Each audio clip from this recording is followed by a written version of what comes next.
नमस्कार दोस्तों, मैं शिवम ताम्रकार आप सभी का स्वागत करता हूं हमारे यूट्यूब चैनल पे। तो चलिए आइए शुरू करते हैं आज का वीडियो। हमारा आज का टॉपिक है मैट्रिक्स, जो क्लास 12th के चैप्टर 3 का है, मैथ के एनसीईआरटी के चैप्टर 3 है।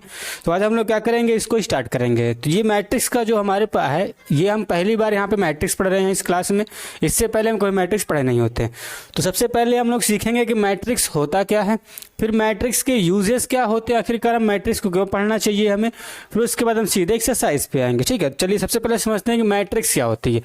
तो मैट्रिक्स का मतलब है, जैसे कि आप लोग टेबल बनाते हो ना, first column, second column, third column, ऐसे करके कई सारे कॉलम्स में क्या करते हो, आप टेबल बनाते हो।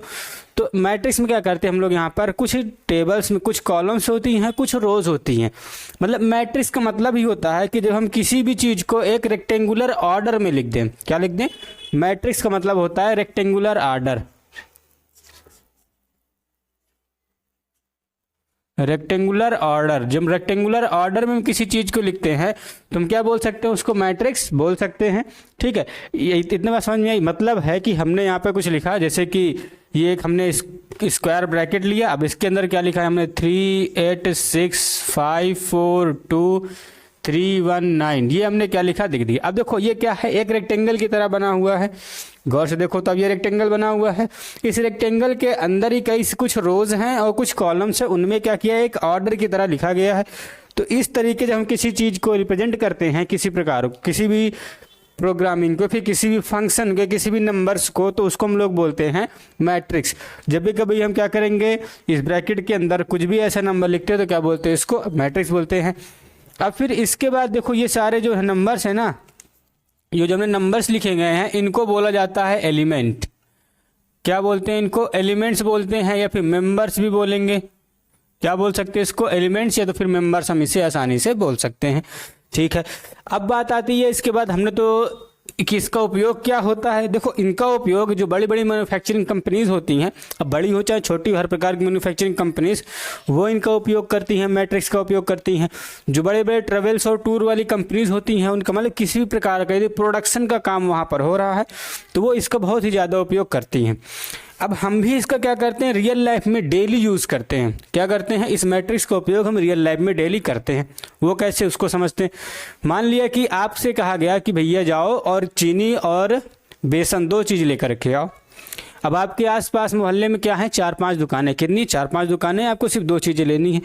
अब आपको पता है कि हर दुकान में चीनी का थोड़ा सा रेट अलग अलग है, क्वालिटी भी अलग अलग है, बेसन की भी क्वालिटी और रेट अलग अलग है। तो आप क्या करोगे कि पहले अपने मन में थोड़ा सा टेबल मतलब क्यों, आपके मन में टेबल बना लोगे, है ना, कि हाँ यहाँ पे जाएंगे तो ये इतना महंगा देगा, ये सब बेसन इतना देगा, ये चीनी इतना देगा, और इसकी दुकान इतनी दूर पड़ेगी तो हमें टाइम कितना लगेगा, ये सारा चीज़ कैलकुलेट करोगे। फिर कैलकुलेट करके आप क्या करोगे, वहाँ पर जाओगे, है ना। तो उसी चीज़ को यहाँ पे क्या करते हैं, मैट्रिक्स में कंपनी क्या करती है, अप्लाई करती हैं। वो क्या करती हैं कि मान लिया उसके पास 4-5 क्या वेयर हाउसेस हैं अलग अलग, और वहाँ से उनको क्या करना है, रॉ मटेरियल लेके आना है।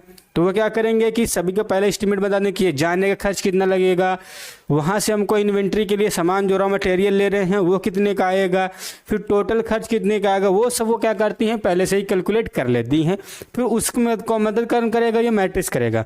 इसको हम लोग जो एप्लीकेशन ऑफ मैट्रिक्स है वो 3rd यूनिट में पढ़ेंगे, मतलब एक्सरसाइज जो इसकी 3rd होगी, 3rd एक्सरसाइज में उसकी पढ़ेंगे।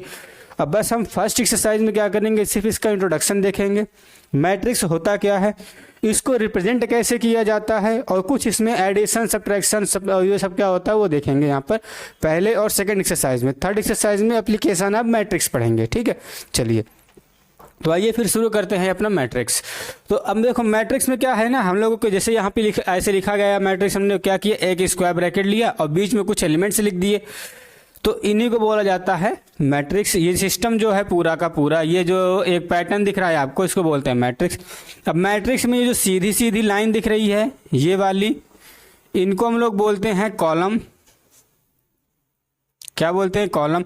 ये पहले वाले को बोलेंगे C1 कॉलम 1, दूसरे वाले को बोलेंगे C2 कॉलम 2, तीसरे वाले को बोलेंगे C3 कॉलम 3। और ये जो हॉरिजेंटल लाइंस हैं, ये जो हॉरिजेंटल लाइंस दिख रही हैं आपको, ये हॉरिजेंटल लाइंस, इनको बोलते हैं रो। क्या बोलेंगे? रो। तो पहला वाला क्या हो जाएगा, रो 1 R1, दूसरे वाले को R2, तीसरे वाले को हम R3, ऐसे करके लिखते हैं। ठीक, इतना समझ में आया। क्या होता है, जो हॉरिजेंटल होती हैं, हॉरिजेंटल लाइन को हम लोग क्या बोलते हैं, रो बोलते हैं। और वर्टिकल लाइन को हम लोग क्या बोलते हैं, कॉलम बोलते हैं। इतना बात आप याद रखेंगे, रो और कॉलम, जितनी सारी रोज होंगी उनको वैसा ही रिस्पेक्टिव 1 2 3 4 5, और कॉलम को भी 1 2 3 4 5 ये क्या करते हैं, इसको नंबरिंग कर देते हैं। अब रो जो है हमारा क्या हो सकता है, R1 भी हो सकता है, R2 भी हो सकता है, R3 भी हो सकता है, करते करते क्या हो सकता है, RM तक जा सकता है। कॉलम क्या हो सकता है, C1 हो सकता है, C2 हो सकता है, C3 हो सकता है, करते करते CN तक जा सकता है। तो कितना भी आप चाहो उतना ले जा सकते हो, ठीक है। तो मैट्रिक्स में ना तो हमको रो के कोई फिक्स नंबर होता है कितने हमारे पास रो होंगी, ना कॉलम होंगी। हर क्वेश्चन में ये अलग अलग प्रकार से हो सकती हैं, ठीक है। मतलब कुछ भी हो सकता है। अगर इसमें गौर से देखो तो इसमें कितना है, 3 रोज हैं और 3 कॉलम्स हैं। बात आई समझ में। अब इन्हीं रोज और कॉलम का जो एक कम्बिनेशन बनता है ना, तो कम्बिनेशन या फिर जो हम कम्बिनेशन में बनाते हैं ना रोज और कॉलम को, इसी को हम लोग बोलते हैं ऑर्डर ऑफ मैट्रिक्स। क्या बोलते हैं उसको, ऑर्डर ऑफ मैट्रिक्स। यदि हम आपसे कहें ऑर्डर ऑफ मैट्रिक्स, तो ऑर्डर ऑफ मैट्रिक्स ये होता क्या है। तो ऑर्डर ऑफ मैट्रिक्स कुछ नहीं है कि भैया रो कितनी है और कॉलम कितनी, इन दोनों को आप बता दो, वही क्या है आपका ऑर्डर ऑफ मैट्रिक्स। मतलब है कि नंबर ऑफ रो और क्या होता है, नंबर ऑफ कॉलम, ये क्या है आपका ऑर्डर ऑफ मैट्रिक्स होता है। कैसे भैया, इसका रो कितना है, 3 है, मल्टीप्लाई कर दो, और कॉलम कितना है, 3 है, तो इसका ये क्या हो गया, ऑर्डर ऑफ मैट्रिक्स हो गया। आई बात समझ में। चलो अच्छा और एग्जांपल लेते हैं ऑर्डर ऑफ मैट्रिक्स के लिए, ठीक है। अब देखिए, जैसे हम दूसरा एग्जांपल लेते हैं ऑर्डर ऑफ मैट्रिक्स को जानने के लिए। हमने एक और एग्जांपल लिया यहाँ पे, इसको लिखते हैं 5 8 3 6 0 9 1 2 3 8 1 6, ये हमने लिया एक। अब आप इसमें चलिए बताइए नंबर ऑफ रोज कितने हैं। तो रोज कितने यहाँ पर, इसका R1 हो गया, R2 हो गया, R3 हो गया। कॉलम कितना है, C1 C2 C3 C4। गौर से आप देखो तो पहले हम क्या लिखते हैं, रो लिखते हैं, फिर क्या लिखते हैं, मल्टीप्लाई, फिर कॉलम लिखते हैं। तो रो कितना है 3, कॉलम कितना है 4, तो इसका ऑर्डर कितना हुआ 3 क्रॉस 4, ये इसका हो जाएगा ऑर्डर, ठीक। वैसे हमने एक एग्जांपल और लिया, जैसे यहाँ पे लिखा 3 8 2 6 5 9 0 8 3 6, एक ये ले लिया। तो ये भी हमारा क्या है, एक प्रकार का मैट्रिक्स है। यदि आप इसको देखो तो देखो R1 R2 R3 R4 R5, तो यहाँ पे 5 लिख दो, और कॉलम कितनी है 2, तो 5 मल्टीप्लाइड बाई 2, ये क्या हो जाएगा हमारा ऑर्डर हो जाएगा। तो ऐसे करके आप क्या करते हो, किसी भी मैट्रिक्स का ऑर्डर बता सकते। ऑर्डर मैट्रिक्स कैसे होता है, बस number of rose multiplied by number of columns आप लिख दो, क्या मिल जाएगा आपको, मैट्रिक्स में का ऑर्डर मिल जाएगा। इसका क्या है, देखो यहाँ पे 5 रोज थी, तो 5 रोज और कॉलम। याद रखिएगा, जब भी कभी आप याद करिए तो रोज पहले लिखेंगे, कॉलम्स बाद में लिखोगे। क्या लिखोगे, यदि आप कॉलम्स पहले लिख दिया तो आपका ऑर्डर क्या हो जाएगा, अलग हो जाएगा, बदल जाएगा। भाई यदि 5:2 है, ये 5 मल्टीप्लाइड बाई 2 है कॉलम, ऑर्डर इसका 2 कर दिया तो ये पूरा का पूरा पलट जाएगा, तो उसका मैट्रिक्स का मतलब ही चेंज हो जाएगा। तो चीज़ों को याद रखें। कैसे करोगे ऑर्डर ऑफ मैट्रिक्स में, पहले रो लिखेंगे फिर बाद में कॉलम लिखेंगे। ऐसे करके आप क्या कर सकते हो, ऑर्डर ऑफ मैट्रिक्स को जान सकते हो, ठीक है। चलिए इतना समझ में आया। तो अब इसके बाद ऑर्डर ऑफ मैट्रिक्स बाद हम लोग, हमारा नेक्स्ट टॉपिक आता है टाइप्स ऑफ मैट्रिक्स। अब हम क्या करेंगे, टाइप्स ऑफ मैट्रिक्स पढ़ेंगे, जो टोटल 8 टाइप्स ऑफ मैट्रिक्स होते हैं। कहीं कहीं 7 टाइप्स भी लिखा होता है, लेकिन हम लोग क्या करेंगे यहाँ पर 8 टाइप्स ऑफ मैट्रिक्स पढ़ेंगे। चलिए आइए इसको फिर सॉल्व करते हैं 8 टाइप ऑफ मैट्रिक्स को। तो अब हम क्या करेंगे, नोटेशन या तो फिर क्या कहते हैं मैट्रिक्स को कैसे बनाया जाए वो समझते हैं। पहले हम लोग पढ़ेंगे notation of matrix.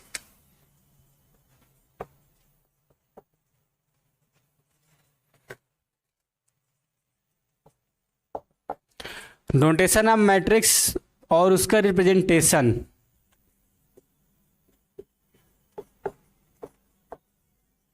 Representation of matrix.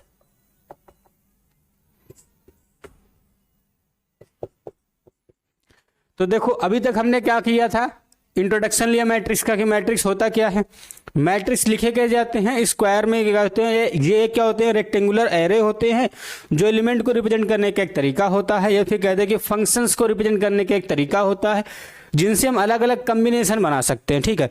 अब हम लोग पढ़ते हैं नोटेशन और रिप्रेजेंटेशन। देखो रिप्रेजेंटेशन ऑफ मैट्रिक्स जो होता है वो हमेशा क्या होता है, ये स्क्वायर ब्रैकेट के अंदर होता है। सपोज दैट हमने कोई मैट्रिक्स ए लिया है, उसको ऐसे लिखा, नोटेशन भी यहीं पे आ जाएगा। तो ए आई जे ये होता है मैट्रिक्स, और एम क्रॉस एन ये हम क्या करते हैं, किसी भी मैट्रिक्स को ऐसे क्या करते हैं, रिप्रेजेंट करते हैं। क्या करते हैं, मैट्रिक्स ए हमारे पास है जो ए I J M cross N है, ठीक है। आई बात समझ में इतना। यदि आप मैट्रिक्स बी लेते हो तो भी कोई दिक्कत नहीं, मैट्रिक्स बी लिख दो, यहाँ पर बी आई जे हो जाएगा और फिर यहाँ पर एम क्रॉस एन हो जाएगा। अब एम एन क्या है, कोई भी नेचुरल नंबर हो सकती है, याद रखिएगा एम एन जो है वो नेचुरल नंबर्स हैं। यहाँ पे लिख देते हैं m and n belongs to natural number. ये किससे बिलोंग करेंगी, नेचुरल नंबर से बिलोंग करेंगी। आई बात समझ में। अब नोटेशन क्या होता है वो समझते हैं। नोटेशन मतलब है किसी भी एलिमेंट का position, the position of element is known as the notation. जैसे एग्जांपल के तौर पे भैया ये एक ग्राफ है, अगर हम इस पॉइंट को रिप्रेजेंट करना चाहें, ये 1 है, ये 2 है, ये 1 2 3, इस पॉइंट के यदि हम रिप्रेजेंट करना चाहते हैं, अब इसके कोऑर्डिनेट्स बताओगे 2,3, इसके कोऑर्डिनेट्स बता दियोगे, ठीक है। यदि हमने कोई एक मैट्रिक्स लिखा है ऐसे करके 6 8 3 2, हमने पूछा भैया 2 का नोटेशन क्या है, 2 की पोजीशन क्या है, the position of the elements is known as the notation. उस पोजीशन को हम लोग क्या बोलते हैं, नोटेशन बोलते हैं। मतलब जो हमारा पोजीशन होता है, पोजीशन ऑफ एलिमेंट क्या कहलाता है, उसका नोटेशन कहलाता है। अब बात आती है इसका नोटेशन मिलेगा कैसे। अब देखो आई क्या है, आई स्टैंड फॉर रो और जे स्टैंड फॉर कॉलम। मतलब है वो कौन सी रो और कौन सी कॉलम का एलिमेंट है उसको आप बता दो, दैट इज क्या हो जाएगा, फिर आपको वहां पर मिल जाएगा। अब यहाँ पे लिख दे रहे हैं, यहाँ पे साइड में लिखते हैं हम लोग यहाँ पर वेयर आई इक्वल टू रो, ठीक है, जे क्या है, कॉलम है, एम क्या है, नंबर ऑफ रो है, ठीक है, और एन क्या है, नंबर ऑफ कॉलम है।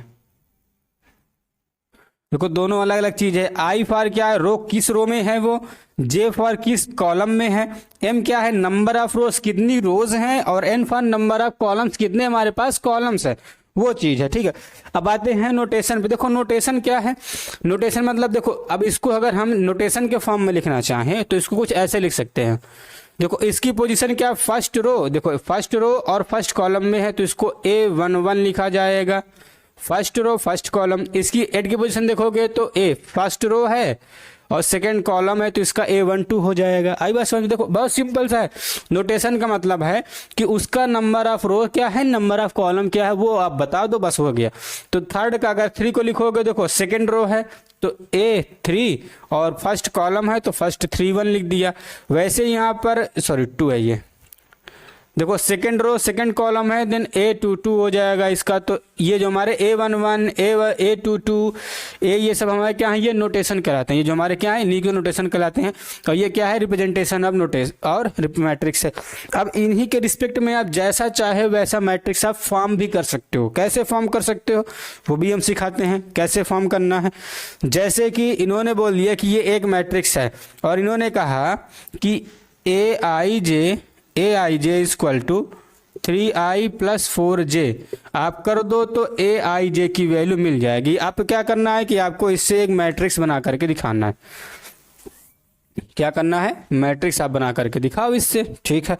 और इन्होंने कह दिया कि इसका जो m है, m कितना है 2 है और n कितना है 2 है। ये 2/2 का मैट्रिक्स है इन्होंने, या फिर ऐसे भी कह सकते हैं कि ये 2 × 2 का है, कितना 2 × 2 का मैट्रिक्स, ऐसे भी ये बोल सकता है। ये क्वेश्चन हमने कह दिया।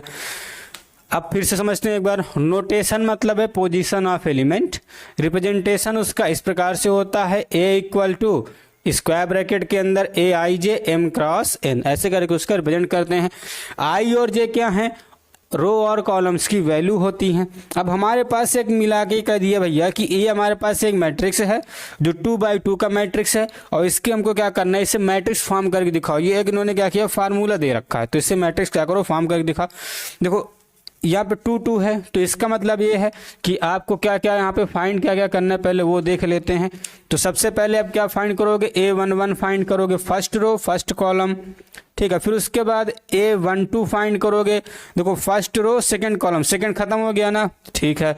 फिर उसके बाद अब 2 पे आते हैं, A21 first row second row first column, फिर A22 second row second column, ऐसे करके क्या करोगे फाइंड करोगे। हमने यहाँ पे 4 एलिमेंट, देखो नंबर ऑफ एलिमेंट कैसे मिलेंगे, दोनों को मल्टीप्लाई कर देंगे, बताऊंगा आगे।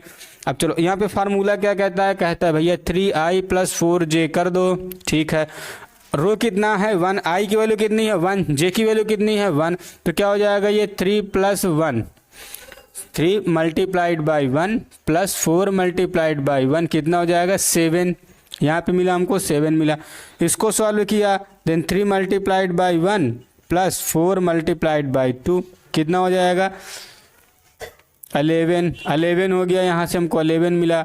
इसको सॉल्व किया 3 × 2 + 4 × 1 ये कितना हो जाएगा 10, यहाँ से 10 मिला हमको। इसको सॉल्व किया 3 × 2 + 4 × 2 ये कितना हो जाएगा 14, यहाँ से 14 मिला। तो हमारे पास कुछ ऐसा आया। अब इसका मैट्रिक्स बनाना चाहें तो मैट्रिक्स चलो देखो बनाते हैं।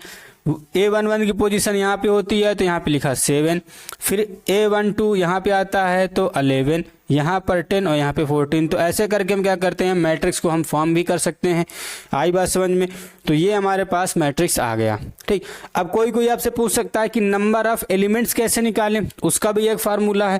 सिंपल सा तरीका है नंबर ऑफ एलिमेंट निकालने के लिए, m और n को मल्टीप्लाई कर दो, आ जाएगा। देखो कितने 1 2 3 4 2/2 का मैट्रिक्स था, 2 × 2 किया 4 हो गया। तो ऐसे करके आप क्या कर सकते हो नंबर ऑफ मैट्रिक्स भी फाइंड कर, एलिमेंट्स आप फाइंड कर सकते हो। इस प्रकार से आप मैट्रिक्स बना भी सकते हो, ठीक। चलो अब आते हैं आगे। चलिए अब हम लोग क्या करते हैं टाइप्स ऑफ मैट्रिक्स देखते हैं।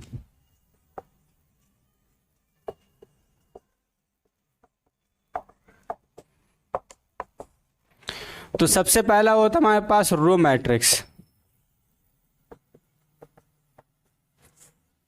अच्छा रो मैट्रिक्स है तो याद रखिएगा, रो जब बोल दे तो मतलब नंबर, हमको बस रो को ही यहाँ पे कंसीडर करना है, कॉलम से मतलब नहीं है। रो को ही देखेंगे तो नंबर ऑफ रोज कितने होंगे 1 होगा, कॉलम्स कितनी भी हो इससे मतलब नहीं, बस नंबर ऑफ रोज कितनी चाहिए 1 होनी चाहिए। तो इसको यदि आप रिप्रेजेंट करना चाहें तो कैसे करेंगे, ए मैट्रिक्स ए हमारे पास है जहाँ पर A1j, अब देखो 1j यहाँ पे लिखना है हमें, यहाँ पे 1j क्यों लिखना है, क्योंकि भाई नंबर ऑफ रोज कितनी है ओनली 1। रो मैट्रिक्स में हमारे पास नंबर ऑफ रोज जो होती हैं वो कितनी होती हैं 1 होती है, इसलिए 1j और यहाँ पे 1 × n कर दिया, ठीक। ये इसका रिप्रेजेंटेशन हो गया। यदि आपको लिखना है तो कैसे लिखोगे 6 8 2 9, ये हमारे पास क्या है रो मैट्रिक्स का एक एग्जाम्पल हमने एक लिखा, ये भी एक रो मैट्रिक्स है, हमने ये वाला लिख दिया 3 8 2 0 6 1, ये भी क्या है एक रो मैट्रिक्स है। अब देखो इसका नोटेशन लिखना चाहो तो रो कितनी है 1, कॉलम्स कितने 1 2 3 4 5, तो 1 × 5 हो जाएगा, इसका 1 × 2 हो जाएगा, इसका लिखोगे तो 1 × 1 2 3 4 5 6, इसका 6 हो जाएगा। तो ऐसे करके हम क्या करते हैं रो मैट्रिक्स को रिप्रेजेंट करते हैं। सिंपल सा तरीका है, रो मतलब है कि वहाँ पे नंबर ऑफ रोज 1 होंगी, नंबर ऑफ कॉलम्स ढेर सारी होंगी, ठीक है। सेकेंड हमारे पास आता है कॉलम मैट्रिक्स। कॉलम मैट्रिक्स, अच्छा कॉलम मैट्रिक्स है, जब हमने रो मैट्रिक्स में सिर्फ रो को ही ध्यान दिया था तो कॉलम मैट्रिक्स में सिर्फ कॉलम को ही ध्यान देंगे, तो यहाँ पे नंबर ऑफ कॉलम्स कितनी होंगी 1 होगी। तो कॉलम मैट्रिक्स में क्या हो जाता है हमारे पास नंबर ऑफ कॉलम कितना होगा 1। तो यदि इसको रिप्रेजेंट करना चाहो A = AI1, देखो यहाँ पे i की बात, अभी देखो i है, इस बार j की वैल्यू 1 है तो क्या हो जाएगा m × 1, ये इसका क्या है नोटेशन है। ऐसे हम क्या करेंगे कॉलम मैट्रिक्स को रिप्रेजेंट करेंगे। एग्जाम्पल चाहो तो एग्जाम्पल इसका ऐसा बनेगा,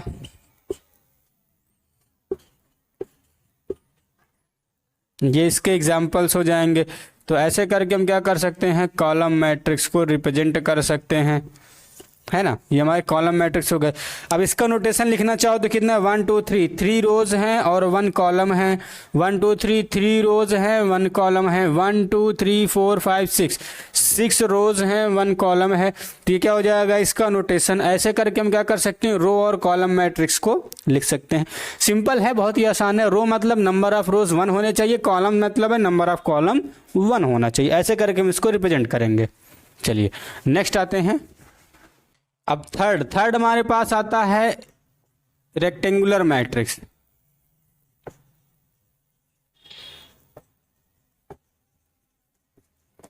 देखो रेक्टेंगुलर मैट्रिक्स जो हमारे पास होता है, ये ऐसे मैट्रिक्स हैं जिनमें नंबर ऑफ रोज और नंबर ऑफ कॉलम्स क्या होते हैं, कुछ भी होगा लेकिन दोनों सेम नहीं होंगे। क्या होंगे, कुछ भी होंगे लेकिन number of row number of column same नहीं होंगे। इसके यदि आप लिखना चाहो तो A equal to AIJ M multiplied by N, where M not equal to N। M जो है N के बराबर नहीं है तो उसको हम लोग बोलेंगे रेक्टेंगुलर। देखो रेक्टेंगल जब आप बनाते हो सिंपल तरीका है कि ये कुछ ऐसा रेक्टेंगल बनता है या तो फिर ऐसा, ये दो तरीके से रेक्टेंगल आप बना सकते हो। गौर से देखो तो इसके क्या लेंथ ज़्यादा है ब्रेथ कम है। यदि आप ऐसे मान लो कि इसके देखो नंबर ऑफ कॉलम्स यहाँ पर ज़्यादा है, नंबर ऑफ रोज अपेक्षा में कम है। यहाँ पर देखो नंबर ऑफ रोज ज़्यादा है, नंबर ऑफ कॉलम्स अगर गौर से देखो तो कम है। तो ऐसे ही क्या करते हैं, जब भी कभी नंबर ऑफ रोज और नंबर ऑफ कॉलम्स दोनों नॉट सिमिलर होंगे और उससे कोई मैट्रिक्स बनकर आती है तो क्या बोलेंगे, उसको रो मैट्रिक्स बोलेंगे। ठीक है, चलिए आइए करके देखते हैं इसको। तो जैसे कि हमने यहाँ पे लिखा 3 8 6 2 5 3 1 1, ये लिखा। दूसरा मैट्रिक्स लिखेंगे हम लोग 3 8 6 1 5, ये हमने दो मैट्रिक्स लिखे हैं। तो ये दोनों मैट्रिक्स क्या होते हैं हमारे पास, रेक्टेंगुलर मैट्रिक्स। कैसे भैया, देखो नंबर ऑफ रोज कितनी है, दो कॉलम्स कितनी, 1 2 3 4, यहाँ पे 4 कॉलम्स हैं, देन क्या हो जाएगा 2 क्रॉस 4 हो जाएगा। इस पे गौर करते हैं तो नंबर ऑफ रोज कितनी, 1 2 3 4, 4 रोज हैं, कॉलम कितनी है 1 2 3, 3 कॉलम है। तो ये क्या है रेक्टेंगुलर। क्यों भैया, देखिए इसको नंबर ऑफ रो और नंबर ऑफ कॉलम्स क्या है, अलग अलग हैं। अभी हमारा बस क्या सिर्फ इंट्रोडक्शन चल रहा है। फर्स्ट यूनिट जो एक्सरसाइज वो 3.1 पूरा का पूरा इंट्रोडक्शन है, इसलिए हमने सिर्फ आपको इंट्रोडक्शन दिया है। उसके बाद प्रोग्रामिंग इसमें एडिशन सब्ट्रैक्शन सेकंड यूनिट में पढ़ेंगे हम लोग। ठीक है, चलिए तो इतना बात समझ में आई आपको। अब रेक्टेंगुलर के बाद रेक्टेंगुलर का ही एक हिस्सा होता है जिसको हम लोग स्क्वायर मैट्रिक्स बोलते हैं, वो सीखते हैं। तो सेकेंड हमारा जो नेक्स्ट हमारा जो 4th नंबर होता है वो स्क्वायर मैट्रिक्स होता है, स्क्वायर मैट्रिक्स। अच्छा, स्क्वायर मैट्रिक्स में क्या होता है वो ध्यान देते हैं। स्क्वायर मैट्रिक्स जो होता है वहां पे होता है AIJ और MM होता है। MM कर दो या फिर MN कर दो, where M equal to N। MN दोनों क्या होते हैं, यहाँ पे अगर MN लिखेंगे तो M इक्वल टू N, दोनों की वैल्यू क्या हो जाती है, बराबर। अब दोनों नंबर ऑफ रोज और नंबर ऑफ कॉलम्स यदि इक्वल हैं, फिर से हम बोल रहे हैं नंबर ऑफ रोज और नंबर ऑफ कॉलम्स यदि इक्वल है, हम क्या बोलेंगे, उसको स्क्वायर मैट्रिक्स बोलेंगे। जैसे हम यहाँ पे लिखते हैं 3 8 6 5 1 2, ये और यहाँ पे 3, ये हमारा कैसा मैट्रिक्स है, स्क्वायर मैट्रिक्स है। ठीक, यदि हमने लिखा 3 8 5 1, ये कैसा मैट्रिक्स है, स्क्वायर मैट्रिक्स है। तो स्क्वायर मैट्रिक्स कुछ ऐसे होंगे। ये क्या, ये वाला कौन सा है, 3 क्रॉस 3 का ऑर्डर है। ये वाला कैसा है, 2 क्रॉस 2 का ऑर्डर है। ऐसे करके हम क्या कर सकते हैं, नंबर ऑफ मैट्रिक्स के देख करके, नंबर ऑफ रोज और नंबर ऑफ कॉलम्स को देख करके बता सकते हो स्क्वायर मैट्रिक्स है या फिर रेक्टेंगुलर मैट्रिक्स है। यदि नंबर ऑफ रोज और नंबर ऑफ कॉलम्स इक्वल नहीं है तो रेक्टेंगुलर मैट्रिक्स में आएगा। यदि नंबर ऑफ रोज और कॉलम्स दोनों इक्वल है तो स्क्वायर मैट्रिक्स पे आएगा। अब फिर इसके स्क्वायर मैट्रिक्स के अंदर भी कई सारे क्या होते हैं, 2-3 पार्ट होते हैं, उनको भी हम लोग थोड़ा देख लेते हैं। फिर अब हम लोग देखते हैं डायगोनल। 5th नंबर क्या होता है, डायगोनल। डायगोनल मैट्रिक्स, देखिए डायगोनल मैट्रिक्स जो होता है, तो डायगोनल का देखो हम लोग डायगोनल ड्रा किस में करेंगे, स्क्वायर में भी कर सकते हैं ड्रा और रेक्टेंगल में भी डायगोनल ड्रा कर सकते हैं। लेकिन इस केस में, मैट्रिक्स के केस में एलिमेंट्स को आना जरूरी है। जब डायगोनल ड्रा करो तो उन डायगोनल में एलिमेंट्स होने चाहिए ही चाहिए। जैसे हम दो लिखते हैं, यहाँ पर हमने एक मैट्रिक्स लिखा 3 8 2 1 6 5 3 6 1, ये एक मैट्रिक्स है। एक दूसरा मैट्रिक्स लेते हैं 3 6 5 8 1 2, ये दो मैट्रिक्स लिए हमने। एक स्क्वायर मैट्रिक्स है तो दूसरा रेक्टेंगुलर मैट्रिक्स है। अब चलो यहाँ पर डायगोनल ड्रॉ कराते हैं। हमने डायगोनल ड्रॉ किया तो ये डायगोनल ड्रॉ हुआ है ना, और एक डायगोनल यहाँ से ड्रॉ होता है। तो देखिए डायगोनल में, अब यहाँ पे डायगोनल में एलिमेंट्स आ रहे हैं, ये वाला क्या है, एलिमेंट डायगोनल में आ रहा है, लेकिन इस पोजीशन पे तो कोई एलिमेंट ही नहीं है। तो याद रखिएगा रेक्टेंगल में डायगोनल मैट्रिक्स पॉसिबल ही नहीं है, रेक्टेंगल में डायगोनल मैट्रिक्स पॉसिबल ही नहीं है। पॉसिबल किस में है, सिर्फ और सिर्फ स्क्वायर मैट्रिक्स में। तो अब हम जो भी कुछ पढ़ेंगे सब स्क्वायर मैट्रिक्स का पढ़ेंगे। क्या पढ़ेंगे, स्क्वायर मैट्रिक्स में ही पढ़ेंगे। तो यहाँ पर एलिमेंट आया है, मतलब क्या है कि जब नंबर ऑफ रोज और नंबर ऑफ कॉलम्स होंगे उसी को बोलेंगे स्क्वायर। अब डायगोनल का मतलब क्या है, डायगोनल का मतलब है कि only diagonals have non zero elements. Diagonal का मतलब क्या है कि only diagonals have, only diagonals have non zero elements. आ गया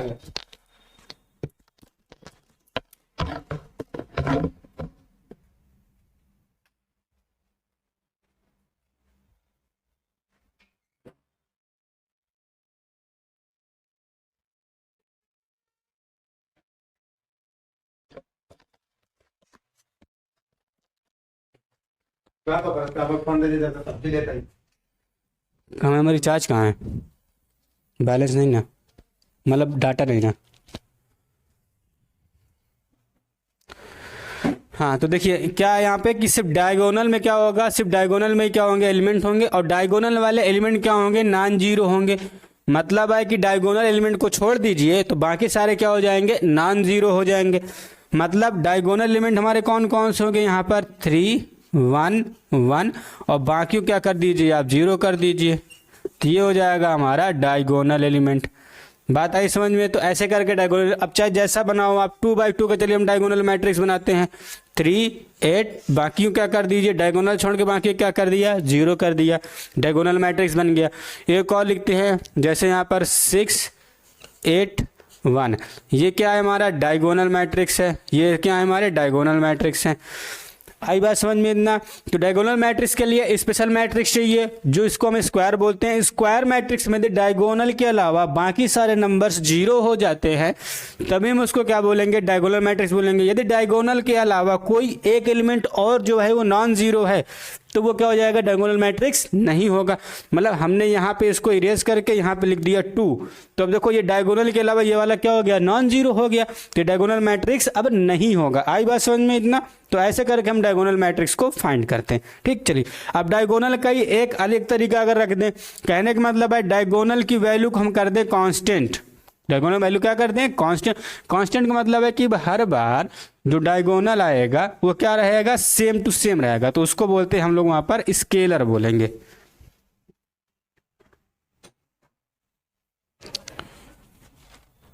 देखिए जैसे कि हमने क्या किया यहाँ पर, इसी का ये 5th था। अब 6 में देखोगे तो 6 में आता है स्केलर, स्केलर मैट्रिक्स। देखो स्केलर मैट्रिक्स क्या होता है, सेम। स्केलर मैट्रिक्स का मतलब है कि डायगोनल है same element, diagonal have same. Same ना कह के आप कांस्टेंट भी कह सकते हैं, कांस्टेंट एलिमेंट। और इसमें क्या होता है, only diagonal have non zero element. सिर्फ क्या डायगोनल नॉन जीरो होगा। इसमें क्या होगा, जो डायगोनल एलिमेंट होगा वो क्या होगा, कांस्टेंट होगा। मतलब कि हमने यहाँ पे लिख दिया एक 3 3 0 0, ये क्या है, कांस्टेंट हो गया, दोनों 3 3 स्केलर मैट्रिक्स हो गया। या फिर हमने लिखा 6 8, जैसे हमने यहाँ पे लिख दिया 6 0 0 0 6 0 0 6, ये क्या है, ये भी हमारा क्या है, कांस्टेंट स्केलर है। पर देखो डायगोनल में क्या है, कांस्टेंट नंबर मिल रहा है 6 6 6, हर बार सेम नंबर मिल रहा है, हर बार क्या मिल रहा है, सेम नंबर मिल रहा है, 6 6 6 3 3। ऐसे क्या कर देंगे तो क्या मिलेगा, उसको स्केलर बोलेंगे। अब इसी में एक टाइप और आता है, लास्ट टाइप जो हमारे पास है वो क्या होता है, आइडेंटिटी मैट्रिक्स। आइडेंटिटी मैट्रिक्स देखो आइडेंटिटी मैट्रिक्स कुछ नहीं होता है कि डायगोनल की जो वैल्यू है ओनली 1 हो जाती है। Diagonal have only 1 as its element, मतलब है कि अब एलिमेंट के रूप में हमारे पास सिर्फ क्या रहेगा, सारी वैल्यूज डायगोनल में 1 1 1 हो जाएंगी। अभी देखो हमने कांस्टेंट किया था, कुछ भी लिख दे रहे थे, यदि हमने 1 1 लिख दिया तो ये क्या है, डायगोनल में या आइडेंटिटी मैट्रिक्स है।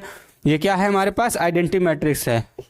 अब आप जितना चाहो उतनी मैट्रिक्स बना सकते हो। यदि आपने डायगोनल वाले एलिमेंट को 1 1 कर दिया, इसको बोलते हैं आइडेंटिटी मैट्रिक्स। और आइडेंटिटी मैट्रिक्स को रिप्रेजेंट जब हम कराते हैं तो कैपिटल आई से रिप्रेजेंट कराते हैं। किसे रिप्रेजेंट कराएंगे, इसको आप जैसे चाहें वैसे रिप्रेजेंट कर सकते हैं, लेकिन ये क्या हमारे पास कैपिटल आई से रिप्रेजेंट होगा। आई बात समझ में। ऐसे करके हम क्या करते हैं, यहाँ पर इसको सॉल्व करते हैं। तो हमारा एक आखिरी टाइप बचा हुआ है, उसको भी देख लेते हैं, फिर सीधे आएंगे उसके बाद एक्सरसाइज पे। तो हमारा जो नेक्स्ट टाइप है वो आता है जीरो मैट्रिक्स। जीरो मैट्रिक्स को ही क्या बोलते हैं, नल मैट्रिक्स भी बोलते हैं। क्या बोलते हैं जीरो मैट्रिक्स को, नल मैट्रिक्स भी बोलते हैं।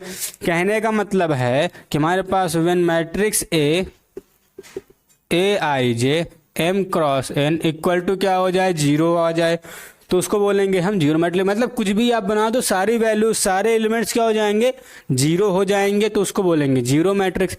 मतलब है कि यदि हमने यहाँ पे ऐसे लिखा तो ये जीरो मैट्रिक्स है। भाई सारे एलिमेंट्स कैसे हैं, जीरो हैं, तो जीरो मैट्रिक्स है। यदि हमने 3 क्रॉस 3 का बनाते हैं, सारे एलिमेंट्स क्या कर दो, जीरो कर दो, तो जीरो मैट्रिक्स। तो ऐसे करके हम यहाँ पर कुल हमने टोटल 8 टाइप्स ऑफ मैट्रिक्स देखे। और मैट्रिक्स होते क्या हैं वो देखें। तो इतना कुछ समझने के बाद मैट्रिक्स में चलिए बात है अपनी एक्सरसाइज पे 3.1 पे। तो चलिए भाई अब क्या करते हैं, अपने एक्सरसाइज पे आते हैं, एक्सरसाइज 3.1। तो पहला क्वेश्चन हम लोग देखते हैं यहाँ पर। तो हमारे पास मैट्रिक्स ए दिया गया है जिसके एलिमेंट्स हमारे पास है 2 5 19 -7 35 -2 5/2 and 12 and last row √3 1 -5 and 70। ये क्या है, कुछ एलिमेंट्स ऑफ द मैट्रिक्स हैं।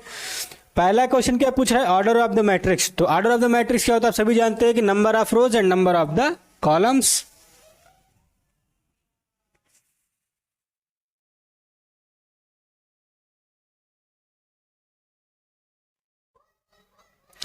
तो ऑर्डर ऑफ द मैट्रिक्स क्या होता है, नंबर ऑफ द रोज और नंबर ऑफ द कॉलम्स होता है। चलिए आइए फिर देखते हैं यहाँ पर। नंबर ऑफ रोज, यहाँ पे क्या होता है, रो होता है मल्टीप्लाइड बाई कॉलम होता है।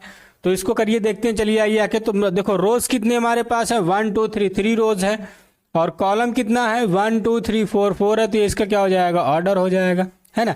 नंबर ऑफ द एलिमेंट्स क्या पूछ रहा है, तो आप काउंट करो तो 1 2 3 4 5 6 7 8 9 10 11 12। आप इसको 12 लिख सकते हो, या फिर ये चाहो तो आप इसको 3 मल्टीप्लाइड बाई 4। जब भी कभी आप number of rose multiplied by number of columns करते हो तो number of elements of the matrix निकल करके आता है। तो यहाँ पे 12 हो जाएगा। अब राइट करना है कि हमारा जो एलिमेंट जो है 1.13 पे लिखा उसका क्या है। देखो 1 का मतलब फर्स्ट रो, 3 का मतलब है थर्ड कॉलम। तो फर्स्ट रो थर्ड कॉलम 19 है, तो इसका आंसर 19 हो जाएगा।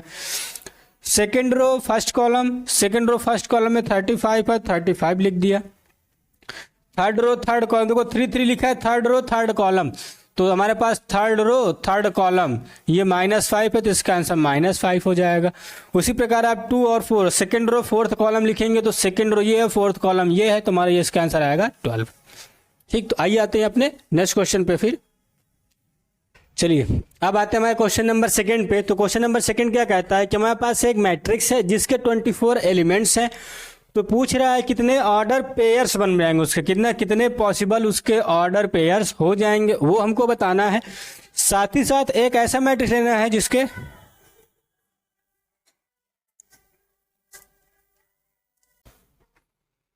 तो चलिए आइए अपने क्वेश्चन नंबर 2 पे आते हैं। तो क्वेश्चन नंबर देखिए 2 क्या कहता है कि अ मैट्रिक्स है 24 एलिमेंट्स। मतलब क्या कर रहा है, कोई हमारे पास मैट्रिक्स है जिसमें 24 एलिमेंट्स हैं। हमको बताना है कितने पॉसिबल ऑर्डर पेयर्स हो सकते हैं वहाँ पर। हमको क्या बताना है, वहाँ पे कितने सारे पॉसिबल ऑर्डर पेयर्स वहाँ पर बन सकते हैं। चलिए उसको देखते हैं, यहाँ पर ऑर्डर के कितने सारे पेयर्स बन सकते हैं। तो सबसे सिंपल सा काम हमारे पास क्या होता है कि क्या करिए आप इसका 24 के क्या करिए फैक्टर निकाल लीजिए। क्या निकालिए, 24 के आप फैक्टर निकाल लीजिए। जैसे हमारे पास 24 है। अब 24 के क्या होता है 1, फिर उसके बाद 2, फिर 2 के बाद 3, 3 के बाद हमारे पास आता है 1 हो गया, 2 हो गया, 3 हो गया, 4 हो गया, 4 के बाद 5 6 हो जाएगा, 6 के बाद 7 8 हो जाएगा, फिर 9 10 11 12, 12 और 24 इतने सारे क्या आते हैं फैक्टर्स आते हैं। अब आप क्या करिए पेयर बनाइए, एक बार में क्या करना है 2 2 लेना है। तो सबसे पहले हमारा क्या बनना है वहाँ पर, जैसे अगर हम पेयर बनाते हैं ऑर्डर बनाते हैं, हम क्या बनाते हैं अब यहाँ पर ऑर्डर्स बनाते हैं, है ना, क्या बनाते हैं ऑर्डर्स बनाते हैं। तो पहला क्या बनता है 1 कॉमट, देखो हमको क्या करना है बस ऐसा मल्टीप्लाई लेना है जिसका ऐसे 2 नंबर्स लेने हैं जिनका मल्टीप्लाई करने पे क्या है 24 है, बस वो देखो। अब हमारे पास क्या आ गया इतने सारे क्या आ गया, इसके फैक्टर्स हैं ये 24 के, मतलब इन सारे नंबर से 24 डिविजिबल हो सकता है। तो अब ऐसे 2 नंबर लीजिए जिनका मल्टीप्लाई क्या है 24 है। जैसे हमने 1 लिया तो 1 का मल्टीप्लाई 24, देन 24 मल्टीप्लाइड बाई 1, पहला ये पेयर बन गया। दूसरा क्या बन सकता है 1 मल्टीप्लाइड बाई 24 का बन सकता है, ये हुआ, ठीक है। फिर उसके बाद 2 और 12 का पेयर हमारे पास बनता है 2 मल्टीप्लाइड बाई 12 और 12 मल्टीप्लाइड बाई 2, ये बन गया हमारे पास एक, है ना। फिर उसके बाद 3 और 8 का बन सकता है, तो हमने क्या किया 3 मल्टीप्लाइड बाई 8 और 8 मल्टीप्लाइड बाई 3, ये 2 पेयर ले लिए। फिर अब देखो हमने क्या हुआ 1 हुआ, 2 हो गया, 3 हो गया, अब 4 मल्टीप्लाई 6 हो सकता है, सॉरी 4 मल्टीप्लाइड बाई 8 हो सकता है, 4 मल्टीप्लाई बाई 6, देन 4 मल्टीप्लाई 6 और क्या हो जाएगा यहाँ पर 6 मल्टीप्लाई 4, ये इतने सारे क्या हो जाएंगे हमारे पास पॉसिबल ऑर्डर पेयर्स बन सकते हैं। अब काउंट कर लेते हैं तो 1 2 3 4 5 6 7 8, टोटल 8 पॉसिबल इसके ऑर्डर्स हमारे पास बनते हैं। आप फिर से इसको चेक कर सकते हैं, सभी का मल्टीप्लाई 24 आना चाहिए। ये 24 है, 1 multiplied by 24 24, 2 multiplied by 4 24, 3 multiplied by 8 24 and 6 multiplied by 4 24, तो ये सारे हमारे पास आ जाएंगे।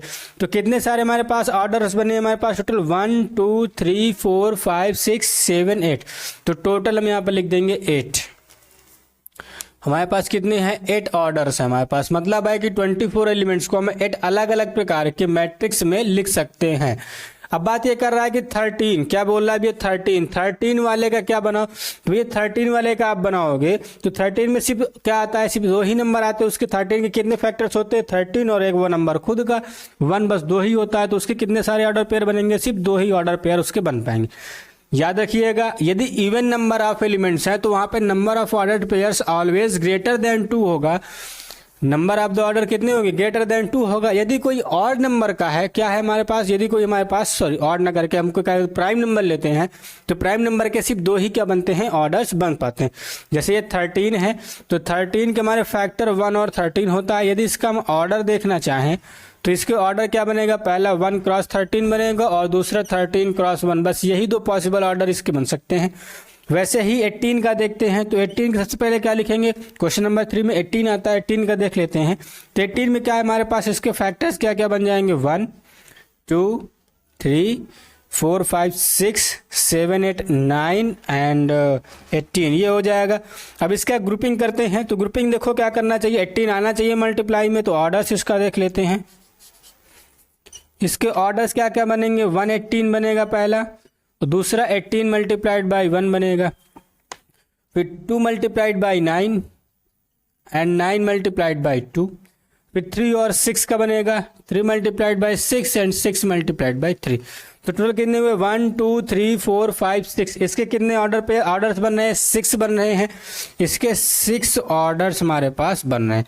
ठीक है, यदि अगर हमारे पास ये 5 हो जाए तो 5 को हम लोग जानते हैं 1 मल्टीप्लाइड बाई 5 और 5 मल्टीप्लाइड बाई 1, बस यही पॉसिबल है 1 मल्टीप्लाइड बाई 5 और 5 मल्टीप्लाइड बाई 1, ये किसका है 5 एलिमेंट वाले का है। तो ऐसे करके हम जब भी कभी किसी भी एलिमेंट किसी भी नंबर ऑफ एलिमेंट से पॉसिबल मैट्रिक्स निकालना हो, ऑर्डर निकालना हो, तो उसके क्या कर लीजिए आप फैक्टर निकाल लीजिए, किस किस नंबर से वो किस किस टेबल से वो कटता है, फिर उन्हीं के क्या करिए पेयर बना कर रखें, आप क्या करें ऑर्डर पेयर को ऑर्डर्स को वहाँ पर आप जान सकते हैं। तो ऐसे करके हम क्या करते हैं इसको सॉल्व करते हैं। चलिए आइए फिर आते हैं अपने नेक्स्ट क्वेश्चन पे।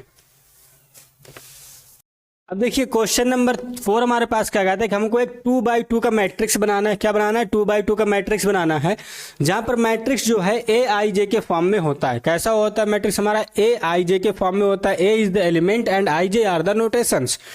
तो हमारा जो पहला क्वेश्चन है उसमें कहता है कि ए आई जो आप अगर फाइंड करोगे तो आई प्लस जे का होल स्क्वायर अपॉन 2 से क्या करोगे? ए आई जे की वैल्यू मिल पाएगी। सबसे पहले ये देख लेते हैं कि मैट्रिक्स ए आई जे रफली मतलब 2 कैसे मैट्रिक्स हमारा रफली कैसे बनता है। तो यहाँ पे हो जाएगा A11 A12 A21 और A22। ये हमारा क्या है? 2x2 का मैट्रिक्स है। ये हमारे मैट्रिक्स के एलिमेंट्स हो गए। यदि हम देखो अब चाहिए कि हमको A11 की वैल्यू चाहिए, तो ठीक है इसको देखते हैं। देखो हमें किस किस की वैल्यू चाहिए, यहाँ पे लिख देते हैं हम लोग यहाँ पर। तो हमको क्या चाहिए? A11 की वैल्यू चाहिए, A12 की वैल्यू चाहिए, A21 की चाहिए और लास्ट में A22 की चाहिए। सिमिलरली यहाँ पर भी वही हमारा लगेगा A11 इसकी वैल्यू चाहिए, A12 A21 A22 ऐसे करके हमें अलग अलग ये मैट्रिक्स के नंबर वैल्यू चाहिए। ठीक है, इसको सॉल्व करते हैं। 1 1 ए की वैल्यू, आई की वैल्यू भी 1 है, जे की वैल्यू भी 1 है। देन 1 + 1/2 का होल स्क्वायर विच बिकम्स 2/2। देखो ये 2 हो गया, 2 का स्क्वायर करोगे तो 4, 4/2 कितना होता है? 2 होता है। इसको सॉल्व करते हैं। देन 1 + 2 का होल स्क्वायर बाई 2, ये कितना हो जाएगा? 3 का स्क्वायर हुआ, 3 का स्क्वायर होता है 9/2।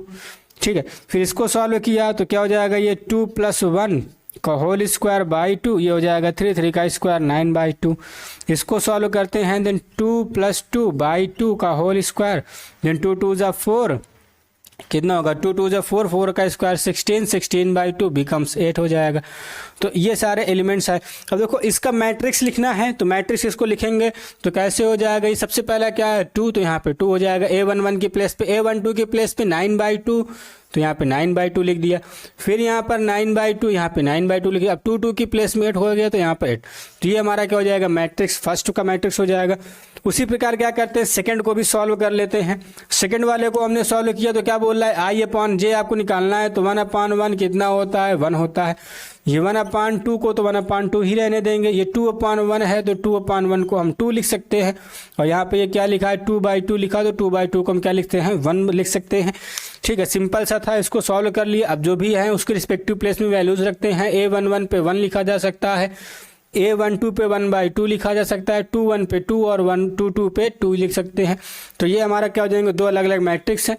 तीसरा वाला क्या करिए, उसको आप अपने से ट्राई करिए। अगर फिर भी कोई दिक्कत आती है तो आप कमेंट बॉक्स में हमको बताइए और हम उसको नेक्स्ट वीडियो में पॉसिबल से पॉसिबल उसको सॉल्व कराएंगे। ठीक है, तो चलिए आइए आते हैं अपने फिर हम नेक्स्ट क्वेश्चन पे। अब देखिए हमारे पास क्वेश्चन नंबर 5 है, इसमें 2 क्वेश्चंस हैं। मैट्रिक्स बोल रहा है कि 3/4 का होना चाहिए, और जहां पर मैट्रिक्स को हम रिप्रेजेंट करा सकते हैं AIJ 3x4 से रिप्रेजेंट करा सकते हैं। तो पहला वाला क्या कहता है कि यदि आप पहले वाले से रिस्पेक्ट देखो तो 1/2 mod ऑफ -3i + j। तो मॉड को पहले क्या करेंगे? सॉल्व करेंगे, उसके बाद जो भी वैल्यू आएगी। देखो इसका पहले क्या करते हैं? एक रफ बना लेते हैं। रफ बनाने के लिए क्या करोगे? अब देखो 3/4 है, मतलब नंबर ऑफ रोज 3 है और नंबर ऑफ कॉलम्स क्या है? 4 है। देन A1 A2 A3, तो A11 ये हो जाएगा। अब 4 तक जाना है, A12 A13 A14। वैसे यहाँ पर भी क्या हो जाएगा? A21 A22 A23 A24 हो जाएगा। वैसे यहाँ पर भी A31 A32 A33 A34। ये हमारा क्या हो जाएगा? 3/4 के मैट्रिक्स के एलिमेंट्स हो जाएंगे। 3/4 मैट्रिक्स के क्या हो जाएंगे? एलिमेंट्स हो जाएंगे। अब इन्हीं एलिमेंट्स की क्या करते हो? वैल्यू यहाँ पे निकाल लेते हो। कैसे निकालोगे? तो A11 है, बता रखा है कैसे सॉल्व करना है भैया। यहाँ पर 1/2 रखो, आई की प्लेस में 1, जे की प्लेस में भी 1 रख दो। देखो इस तरह का मैट्रिक्स सॉल्व करना काफ़ी आसान होता है, बस सिंपल सा है। जैसा ही इन्होंने बोल रखा है आई/जे, जो हमको नोटेशन की वैल्यू मिल जाती है आई/जे में, उसी को यहाँ पे प्लेस कर देते हैं। तो क्या हो जाएगा? -3 × 1 + 1। सॉल्व किया तो कितना हो गया? ये 1/2। -3 में अगर 1 को किया तो हो जाएगा -2, माइनस का ये 2 हो जाएगा। मॉड हटाया तो 2/2, वैल्यू कितनी आई? यहाँ पर 1 आ गई। 2/2 को सॉल्व करेंगे तो वैल्यू हो जाएगी 1। वैसे ही क्या करते हैं? अब यहाँ पर A12 को सॉल्व कर लेते हैं। A12 को सॉल्व करेंगे तो 1/2 मॉड में -3 × 1 + 2 हो जाएगा। ठीक है, इसको सॉल्व करते हैं। इसको सॉल्व किया तो 1/2 मॉड में माइनस का 1 हो जाएगा, माइनस का 1 बाहर आएगा मॉड से तो 1/2 हो जाएगा। वैसे ही A13 को सॉल्व करेंगे तो 1/2। अब देखो a की वैल्यू i की वैल्यू कितनी है 1, देन -3 मल्टीप्लाइड बाई 1 -3 +3 हो जाएगा। ये हमारे पास मॉड लगा है, मॉड लगा दिए, सॉल्व किया तो 1/2। अब इसको देखो -3 +3 हो गया 0, तो टोटल वैल्यू क्या हो जाएगी यहाँ पर 0। अब A14 सॉल्व करेंगे तो 14 सॉल्व किया तो 1/2 माइनस का 3 मल्टीप्लाइड बाई 1 प्लस का 4 सॉल्व किया तो 1 आएगा यहाँ पर, तो 1 आया तो क्या हो जाएगा ये 1/2 मॉड में 1 आया तो कितने वैल्यू हो जाएगी ये 1/2 हो जाएगी। तो ऐसे करके हम क्या करेंगे वो सारी वैल्यूज़ को निकालेंगे और निकालने के बाद क्या करेंगे यहाँ पर प्लेस कर देंगे। और जैसे ही हम यहाँ पे प्लेस करेंगे तो हमारे पास जो मैट्रिक्स बनेगा इस प्लेस के लिए कितना आ जाएगा 1 आएगा फर्स्ट प्लेस के लिए, सेकेंड प्लेस के लिए 1/2 आएगा, फिर यहाँ पर 0 आ जाएगा, फिर यहाँ पर कितना आ जाएगा 1/2। तो ये हमारे पास आया। ठीक है, अब देखो इसकी प्लेस की देखते हो 2 मल्टीप्लाइड बाई 2 1 की देखते हैं, हमने यहाँ पर रखा तो कितना हुआ ये -6 हुआ, -6 से 1 सब्ट्रैक्ट करोगे तो होगा -5, फिर -5 पे मॉड हटाएगा तो क्या हो जाएगा 5/2 हो जाएगा। यहाँ पर इस प्लेस की बात करोगे तो ये हो जाएगा 6 में से 2 सब्ट्रैक्ट करोगे -4 होगा, -4 को 2 से डिवाइड करोगे तो क्या हो जाएगा हमारे पास 2 आएगा। इसकी आप बात करोगे तो ये हो जाएगा हमारे पास 6 में से 3 सब्ट्रैक्ट किया तो -3 हो जाएगा 3/2, तो यहाँ पे आएगा 3/2 हो जाएगा फाइनल में। अब यहाँ पर कि इस प्लेस की बात करोगे तो ये 6 था, 6 में से 4 सब्ट्रैक्ट किया तो -2 मॉड से बाहर आया तो हो जाएगा वो +2 हो जाएगा, तो 2/2 हो जाता है 1, तो यहाँ पे वैल्यू आएगी 1। ठीक है, फिर उसके बाद एक आखिरी वाला बचता है रो, इसको निकाल लेते हैं। 3/1 है तो 3 3 जा 9, 9 से 1 सब्ट्रैक्ट करोगे 8 हो जाएगा, माइनस का 8 है मॉड लगेगा तो प्लस का 8 आएगा, वैल्यू यहाँ पर 4। ये हो जाएगा 9, 9 से 2 सब्ट्रैक्ट करोगे तो आएगा हमारे पास -7, तो -7 मॉड से बाहर आया तो 7/2 हो जाएगा। ये -9 है, 3 सब्ट्रैक्ट किया तो क्या हो जाएगा -6 अगर बाहर आया तो +6 हो जाएगा, यहाँ पर वैल्यू 3। लास्ट आता है 3,4, तो ये हो जाएगा 9 से 4 सब्ट्रैक्ट करोगे 5 तो -5/4, तो 5/2 हो जाएगा। तो ये हमारा क्या हो जाएगा मैट्रिक्स हो जाएगा। इसी का सेकंड क्वेश्चन क्या करिए आप अपने से ट्राई करिएगा, जैसा दिया है बस क्या करिए वैल्यूज रखिए i j की, आपके सारे वहां पर आ जाएंगे। लेकिन आपको एक बार फिर से बात बता देते हैं, जब भी कभी आप मैट्रिक्स को इस प्रकार के क्वेश्चंस को सॉल्व करिए तो पहले उसका क्या करिए नोटेशन वाले बना लीजिए, ताकि क्या हो आपसे कोई गलती ना हो। और आप इसको क्या करिए ऐसे ही देखो, हमने क्या किया पहले वाले को सॉल्व किया, बाकी को ऐसे ही रफली या फिर कह लो कि वर्बली निकाल लिया है। लेकिन आप इसको सभी को क्या करोगे सॉल्व करोगे, फिर उसके बाद वैल्यूज के यहाँ पर हमारे पास जगह नहीं थी तो हमने उसको ऐसे वर्बली सॉल्व करके बता दिया।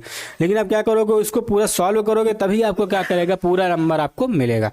तो इस चीज़ों को आप ध्यान रखें, तभी आप क्या हो जाएगा सारे के सारे आंसर आपके सही आएंगे। तो चलिए आइए फिर आते हैं अपने सेकेंड क्वेश्चन पे। चलिए अब आते हैं क्वेश्चन नंबर 6 पे। तो हमारे पास क्वेश्चन नंबर 6 में क्या कह रहा है कि भैया x, y और z ये 3 नंबर्स है, इनकी वैल्यू बताओ।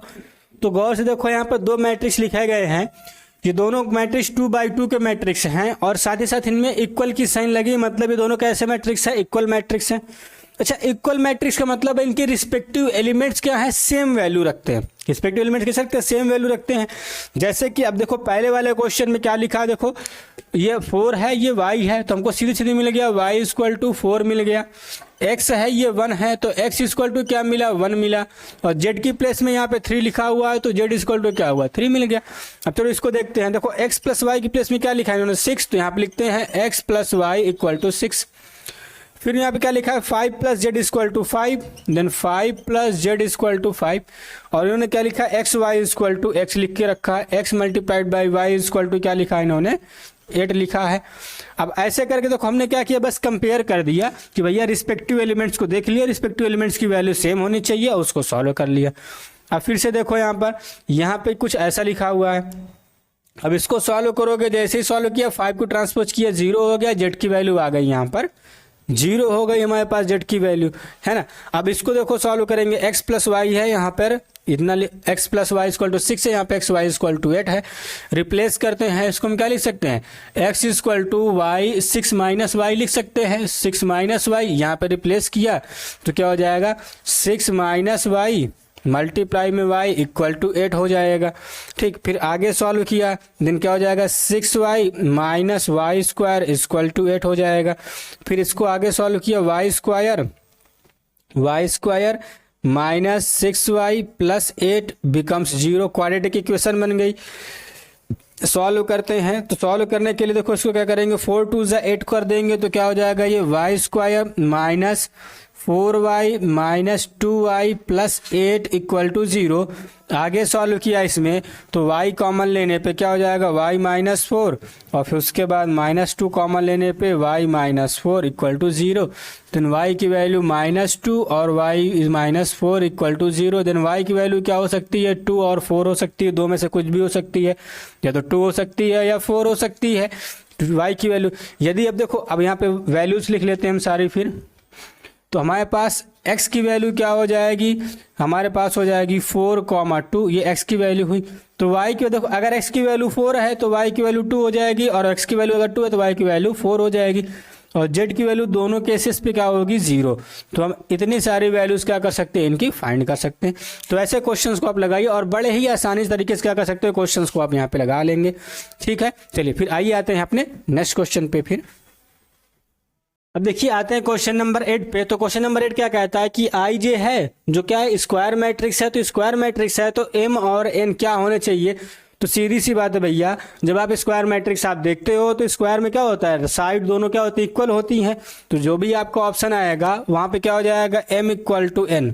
यदि आप m इक्वल टू n वाला ऑप्शन क्या हो जाएगा इसका करेक्ट, क्योंकि वहां पे m number of rows equal to number of columns हो जाएगा। चलिए अब इसको देखते हैं। ये क्या कर रहा है कि भैया यहाँ पर x और y की वैल्यू बताइए। यहाँ पे क्या पूछ रहा है x and y equal to question mark, x और y की वैल्यू क्या है।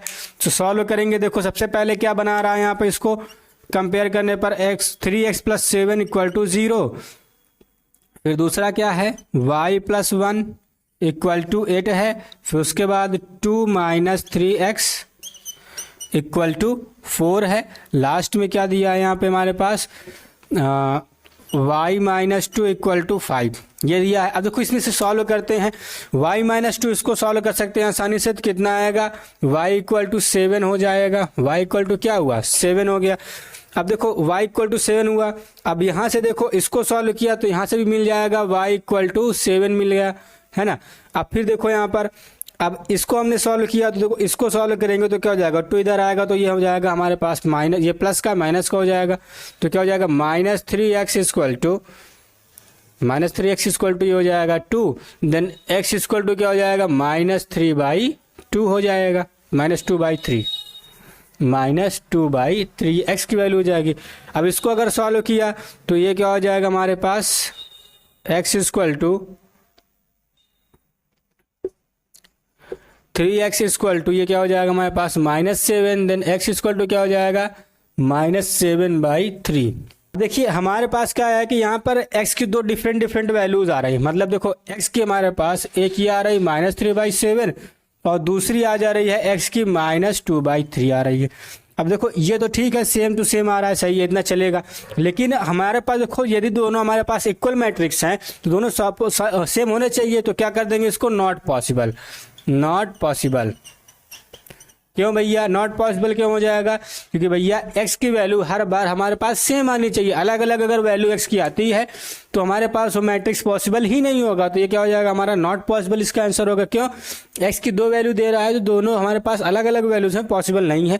ये दोनों वैल्यूज कैसे है हमारे पास सेम टू सेम है तो ये हमारा पॉसिबल हो जाएगा। ठीक है चलो अब ये देखते हैं नंबर ऑफ पॉसिबल मैट्रिक्स 3/3। देखो हमारे पास 3/3 का मैट्रिक्स है और कह रहा है कि जो हमारा एलिमेंट है एलिमेंट या 0 या 1 इसमें से कुछ हो सकता है। अच्छा ये बताइए 3/3 मैट्रिक्स को 3/3 मैट्रिक्स में कितने एलिमेंट्स बनेंगे 9। तो एलिमेंट्स कितने हो जाएंगे 3 क्रॉस 3 में कितने होते हैं 9 एलिमेंट्स होते हैं। अच्छा अब इन 9 एलिमेंट्स को हम क्या कर सकते हैं 0 9। यदि आपने क्लास 11th में यदि आपने पढ़ा होगा तो क्लास 7 में क्या करते हैं, हमको इसको रिपीट करना है। क्या करना है, इसको रिपीट, मतलब कि इस 9 एलिमेंट्स में हर बार क्या करना है, अलग अलग हमको 0 और 1 को क्या करना है, प्लेस करना है। तो हमारे पास कितने ऑप्शन है प्लेस करने के लिए, 2 हैं। कितने ऑप्शन हैं, 2 हैं। तो सीधे सीधे क्या हो जाएगा, ये 2 की पावर n, इसको आप याद कर लीजिए 2 की पावर n। तो 2 की पावर n कर दोगे तो आपका आएगा आंसर 512। तो 512 क्या हो जाएगा, ऑप्शन आ जाएगा। तो ऐसे करके आप क्या करेंगे, इसको सॉल्व करेंगे। ठीक है, यदि यहाँ पर 3 एलिमेंट्स दे देता कि 3 एलिमेंट्स के अलावा कुछ आप नहीं लिख सकते हो, तो यहाँ पर 3 की पावर 9 लिख दिया जाता, 3 की पावर 9 हो जाता। ऐसे करके हम क्या कर सकते हैं, इसको अलग अलग वैल्यूज पे सॉल्व कर सकते हैं। तो यहीं पे हमारा एक्सरसाइज 3.1 सॉल्व होता है।